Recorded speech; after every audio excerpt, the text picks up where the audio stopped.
I'll do. Do you ever do anything and think, surely I'm not the only person who does that? I cannot be the only person in this room who has got a bum sponge. Apparently I am. What's a bum sponge, I hear you ask? Well, a bum sponge used to be your all-over body sponge until one day you were having a particularly good scrub of your bum. You're about to wipe your face. And from that day forward, that became a sponge for your bum and your bum only. So you see, some of you might now want to have a bum sponge. That's alright, because once you accept the fact you need a bum sponge, you can get the right tool for the job.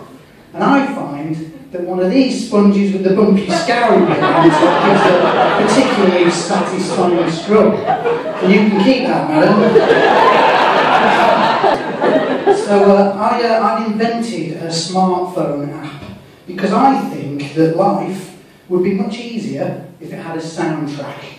You know when you go to the cinema and something scary is going to happen, they play scary music, well, you know where you are. Well, I think that life would be much easier if it was like that, and we'd all know exactly what each other were thinking. Imagine if we all had this and you got home from work and it went, "Oh, what did you do today?" "Well, I had a meeting with Tim and Bob and Susie."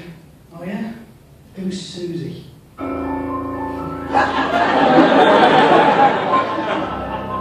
Or, what if you've got to tell one of your kids that their pet has died?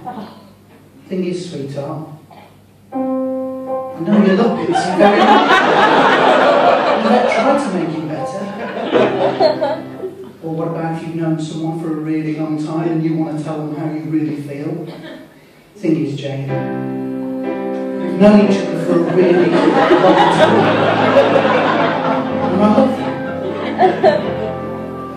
You have, of course, got to be very careful, because if you press the wrong button, it could be a very different conversation. "Thing is, Jane, we've known each other for a very long time. I love you." I have actually used this in real life. I went out for a few drinks with friends the other night. Two guys jumped out on us on the way home. I said, "Oh mate, give us your phone." So I took out my phone, I looked him in the eye, and I pressed the button.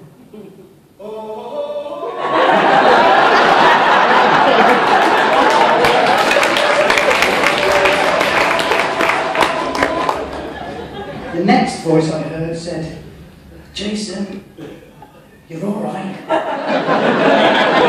You're in hospital, but you're all right." So, relationships are hard, aren't they?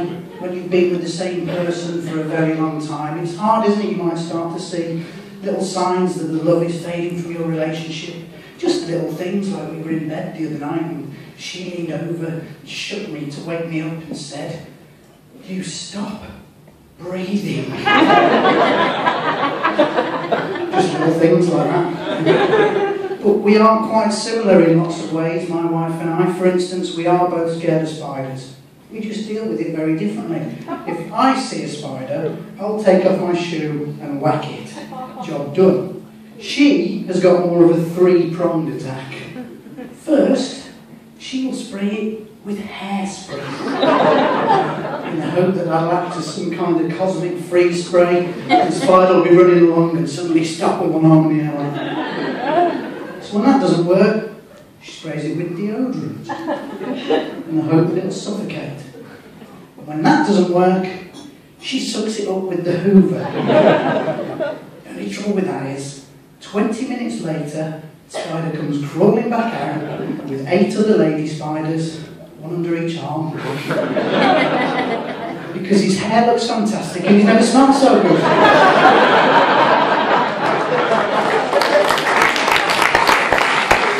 But when you have been with someone for a long time, the arguments start to develop, don't they? I mean, I say arguments, that would imply a two-way thing. When you've been with someone for a while, you just get ranted at, don't you? So, she's ranting at me, and then she does the thing I hate the most in the whole world.